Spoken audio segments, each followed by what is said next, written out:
बिस्मिल्लाहिर्रहमानिर्रहीम। अस्सलाम वालेकुम स्टूडेंट्स। जी, आज हम एलिप्स के बारे में पढ़ेंगे।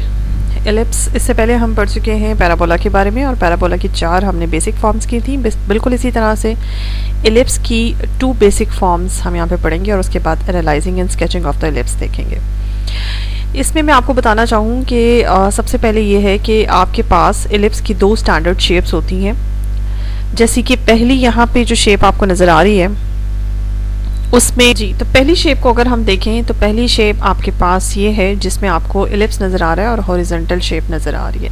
हॉरिजॉन्टल मैं इसलिए कहूँगी क्योंकि अलोंग द हॉरिजॉन्टल एक्सिस, यानी कि एक्स एक्सिस के अलोंग इसकी जो है ये ओवल शेप में आपको नज़र आ रहा है, क्योंकि इसकी चौड़ाई जो है वो ज़्यादा होती है। जिस डायरेक्शन में ये ज़्यादा लेंथ में है वो आपको अलोंग एक्स एक्सिस नज़र आ रहा है। ये देखिए जी, ये आपका एक्स एक्सिस है, ये वाई एक्सिस है। मैं ज़रा इसे कैपिटल कर दूँ, ये वाई एक्सिस है और ये एक्स एक्सिस है। अच्छा, इसमें आपको थोड़ी सी इसकी मेन चीज़ें मैं यहाँ पे डिस्क्राइब कर दूँ कि एलिप्स में जैसे कि हमें पता है कि अगर हम देखें एक्स एक्सिस के अबाउट ये सिमेट्री है, ठीक है। एक्स एक्सिस के जैसे ही अबव द एक्स एक्सिस है वैसे ही बिलो द एक्स एक्सिस ये आपको नज़र आएगा। तो यहाँ आप देख सकते हैं कि ये एक्स एक्सिस के अबाउट आपको सिमेट्री नज़र आ रहा है, और इसमें आप जैसे कि हम जानते हैं कि हमारा जो भी कोनिक सेक्शन में, जैसे हमने पैराबोला को पहले डिस्कस किया था, अब हम यहाँ पे डिस्कस कर रहे हैं एलिप्स को। एलिप्स का चूँकि axis of ellipse, main axis, अगर जिसे हम यहाँ पे मेजर एक्सिस कहते हैं, तो मेजर एक्सिस जो है वो आपका यहाँ पे एक्स एक्सिस है, और यहाँ पे आपको बेसिकली 2 एक्सिस नज़र आएंगे, एक आपको एक्स एक्सिस और एक वाई एक्सिस, जिसको हम, क्योंकि ये बिल्कुल ही स्टैंडर्ड शेप है, क्योंकि इसलिए इसमें यहाँ पे इसकी जो शेप है ये रिजेंबल करती है सर्कल के साथ भी। पैराबोला के ऑपोजिट यहाँ पे सेंटर ऑफ द एलिप्स भी हम डिस्कस करेंगे, क्योंकि पैराबोला इस शेप का होता है कि उसमें सेंटर तो होता नहीं, क्योंकि एलिप्स हमारा रिजेंबल करता है सर्कल के साथ। तो सर्कल का जिस तरह से सेंटर होता है बिल्कुल इसी तरह से हमारे यहाँ पे एलिप्स का भी सेंटर होगा। तो सबसे पहले तो मैं सेंटर डिस्कस करूँ कि सेंटर ऑफ द एलिप्स क्या है। चूंकि यहाँ पे सेंटर ऑफ द एलिप्स जो है ये ओरिजिन पे ही रखा हुआ है हमने, ये देखें जी, ये ओरिजिन है और ओरिजिन पे ही हमारा सेंटर ऑफ द एलिप्स है। दैट्स वाई ये हमारी स्टैंडर्ड शेप है, ठीक है। तो फर्स्ट ऑफ ऑल पैराबोला के बरक्स हमारे पास हम एलिप्स में सेंटर भी डिस्कस करते हैं। दूसरा हम जैसे जो एक्सिस है पैराबोला में हमारे पास सिर्फ एक ही एक्सिस होता है, एक्सिस ऑफ पैराबोला एक ही होता है, लेकिन एलिप्स में पैराबोला के बरक्स हमारे पास 2 एक्सिस होते हैं। एक को हम मेजर एक्सिस कहते हैं और एक को हम माइनर एक्सिस कहते हैं। अब इन दोनों एक्सिस के अबाउट अगर आप देखें, वाई एक्सिस के अबाउट भी आपको अपना जो ये एलिप्स की शेप है ये सिमेट्री नज़र आ रही है, और एक्स एक्सिस के अबाउट भी सिमेट्री नज़र आ रही है आपको। अच्छा जी, इसका मेजर एक्सिस जो है वो आपका, चूँकि एक्स एक्सिस है मेजर एक्सिस, इसलिए हम ये कहेंगे मेजर एक्सिस को आपका ये एलिप्स की जो बॉडी है जहाँ पे इंटरसेक्ट करती हुई जाती है उन पॉइंट्स को हम वर्टिसेस कहते हैं। जैसे हम पैराबोला में भी वर्टिसेस पढ़ चुके हैं, यहाँ पे भी आपको वर्टिसेस नज़र आएंगे। तो वो पॉइंट जहाँ पे आपके कोनिक सेक्शन की बॉडी जो है गुजरते हुए उस एक्स एक्सिस को इंटरसेक्ट करती हुई जाती है, उस पॉइंट को हम कहते हैं this is called the vertex. अब यहाँ पे एक वर्टेक्स नहीं है, यहाँ पे 2 वर्टिसेस हैं।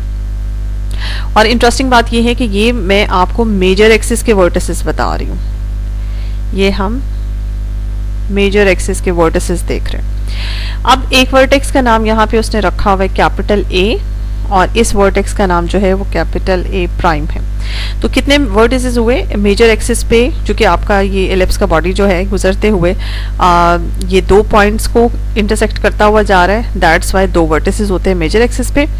अब इसी तरह से ये आपका है जी माइनर एक्सिस। आप देखेंगे कि माइनर एक्सिस पे भी यही काम हो रहा है कि एलिप्स जो है माइनर एक्सिस को कट करता हुआ जा रहा है।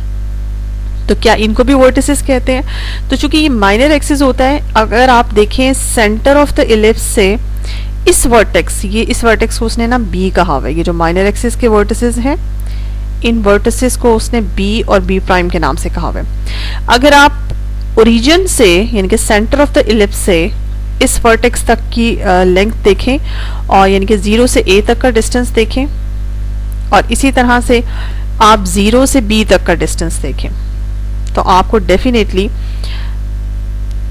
मेजर एक्सिस का जो डिस्टेंस है वो आपको ज्यादा नजर आएगा और ये आपको माइनर एक्सिस का डिस्टेंस कम नजर आएगा। ठीक है जी, तो ये इसलिए इनको वर्टिसेस नहीं बल्कि इनको कोवर्टिसेस कहते हैं, ये ध्यान में रखिएगा। यहाँ पे इस तरह से भी कह सकते हैं B prime are the covertices या vertices on the minor axis. ठीक है, वर्टिसेस ये माइनर एक्सिस के हैं और ए प्राइम जो है ये वर्टिसेस है मेजर एक्सिस के। ठीक है, तो आप इन्हें किसी तरह से भी कॉल कर सकते हैं, माइनर एक्सिस के वर्टिसेस, मेजर एक्सिस के वर्टिसेस या सिंपल वर्टिसेस एंड कोवर्टिसेस। ठीक है, तो इसमें ये चीजें हो गई, सेंटर हो गया, वर्टिसेस हो गए। बिल्कुल उसके बाद हमारे पास नेक्स्ट जो है वो फोकस आता है।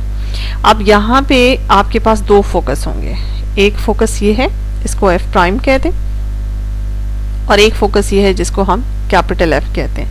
तो पैराबोला के बरअक्स हमारे पास यहाँ पे हर चीज डबल आपको मिल रही है। दो वर्टिसेस मेजर एक्सिस पे, दो वर्टिसेस माइनर एक्सिस पे, इसी तरह से दो फोकस, और एक का नाम है एफ और दूसरे का नाम है एफ प्राइम। इनको हम कंबाइन करके फोसाई कहते हैं। ठीक है जी, दो आपके पास फोकस हो गए। अब आपको बेसिकली करना है स्केच, और स्केचिंग में जो मेजर चीज़ें हैं, अच्छा इसमें मैं एक और चीज़ बता दूं, ये जो कि मेजर एक्सिस है तो मेजर एक्सिस की इक्वेशन भी आपको आनी चाहिए, मेजर एक्सिस की equation of the major axis. अब यहाँ पे अगर मेजर एक्सिस की इक्वेशन देखें तो मेजर एक्सिस एक्चुअली में आपका एक्स एक्सिस है और एक्स एक्सिस की इक्वेशन जो है वो y इक्वल्स टू 0 होती है। तो equation of the major axis भी आपको पता होना चाहिए। इसी तरह से माइनर एक्सिस की इक्वेशन भी आपको पता होनी चाहिए। अब यहाँ पे जो कि माइनर एक्सिस हमारा स्टैंडर्ड है y एक्सिस है, इसकी इक्वेशन जो है कैपिटल एक्सिस इक्वल्स टू 0 होती है। तो यहाँ पे आप देख सकते हैं कि हमारे पास मोटी मोटी जो इन्फॉर्मेशन है वो मैंने आपको बता दी है।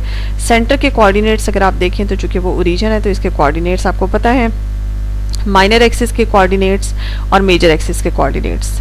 अब ये जो मेजर एक्सिस है ए, इसके कोऑर्डिनेट्स में आप देख सकते हैं कि चूंकि ये एक्स एक्सिस पे लाई करता है तो इसलिए इसका ऑर्डिनेट यानी कि वाई कोऑर्डिनेट जो है वो 0 होगा, और एक्स कोऑर्डिनेट जो है वो इसका, अगर आप यहाँ से लेकर ओरिजिन के सेंटर से लेकर ए तक का डिस्टेंस को आप अगर स्मॉल ए फॉर एग्जांपल मानते हैं तो फिर आप इसके कोऑर्डिनेट्स को a,0 कहेंगे, और a प्राइम यानी कि इस वर्टेक्स के कोऑर्डिनेट को माइनस से उतना ही डिस्टेंस आपने नेगेटिव साइड पे कवर किया, -a,0। तो इन दोनों के कोऑर्डिनेट्स आपके पास क्या आए हैं, a प्राइम के कोऑर्डिनेट को आप कंबाइन करके लिख सकते हैं +-a,0। ठीक है जी, अगर मैं ये डिस्टेंस, इस डिस्टेंस को a मान लूँ। ठीक है, तो ये आपने फोकस इतना ज़्यादा इम्पॉर्टेंट नहीं है यहाँ पे आपको स्केचिंग के लिए। जिन चीज़ों की ज़रूरत पड़ेगी, कोवर्टिसेस की भी ज़रूरत नहीं पड़ेगी, आपको सिर्फ 3 से 4 चीज़ों की ज़रूरत है। नंबर 1 पे आपको वर्टिसेस की ज़रूरत है, नंबर 2 पे आपको मेजर एक्सिस, नंबर 3 पे माइनर एक्सिस की इक्वेशन की ज़रूरत है, और इसके बाद आपको सेंटर के कोऑर्डिनेट्स पता होने चाहिए नंबर 4 पे, और ये चीज़ें जो हैं वो आपके लिए, और फिर इक्वेशन ऑफ द आपके पास इस एलिप्स की इक्वेशन क्या है वो हम बाद में देखते हैं। ये आपको स्केचिंग के लिए बेसिकली इन 4 चीज़ों की ज़रूरत है, और ये काफ़ी होती है, एनफ होती हैं आपके स्केचिंग के लिए। तो मेन चीज़ें मैंने आपको बता दी, और इसकी इक्वेशन जी आपके पास ये बनती है, ये इस फॉर्म की x² over a² plus y² over b² is equals to 1। ये है जी आपके पास। इसमें ये मैं आपको बताती चलूँ कि चूँकि ये हॉरिजेंटल फॉर्म है आपके पास एलिप्स की, इस फॉर्म में जो मेजर एक्सिस है वो आपका एक्स एक्सिस है। तो इसमें याद रखिएगा कि एक्स के डिनोमिनेटर में आपको ए नज़र आएगा। ये ए आपका मेजर एक्सिस में जो वर्टेक्स यानी कि उसके सेंटर से लेकर उसके वर्टेक्स तक का जो डिस्टेंस है वो कैपिटल ए है, और ये माइनर वाई के नीचे जो बी लिखा हुआ है ये माइनर एक्सिस का डिस्टेंस है, यानी कि ओरिजिन से लेकर इस कोवर्टेक्स तक का जो फासला है ये आपके पास बी है। यहाँ से यहाँ तक का फासला ये b है, ये जहन में रखिएगा। और इसी तरह से डाउनवर्ड्स जाएंगे तो ये माइनस b हो जाएगा। तो इस फॉर्म में जो कि आपकी हॉरिजॉन्टल शेप है, इस फॉर्म में इक्वेशन बनती है ये। और ये बात जहन में रखिएगा, a हमेशा ग्रेटर होता है b से, a हमेशा b से ग्रेटर होता है। जैसे कि आपको नज़र भी आ रहा है कि माइनर एक्सिस पे ओरिजिन का जो डिस्टेंस है कोवर्टेक्स से कम है, लेकिन वर्टेक्स से ओरिजिन का डिस्टेंस ज़्यादा है। जैसे कि मैंने पहले ही बताया था कि OA जो है वो ग्रेटर है OB से, तो OA को आपने स्मॉल a और OB को स्मॉल b कंसिडर कर लें। a हमेशा ऑलवेज बड़ा होगा b से जी। तो इसमें नेक्स्ट शेप की तरफ आते हैं। नेक्स्ट शेप, चूँकि एक शेप हमने पढ़ ली है, और तो सेकंड शेप की तरफ आते हैं। इसकी इक्वेशन मैं सबसे पहले आपको यहाँ पे लिख के बताऊंगी।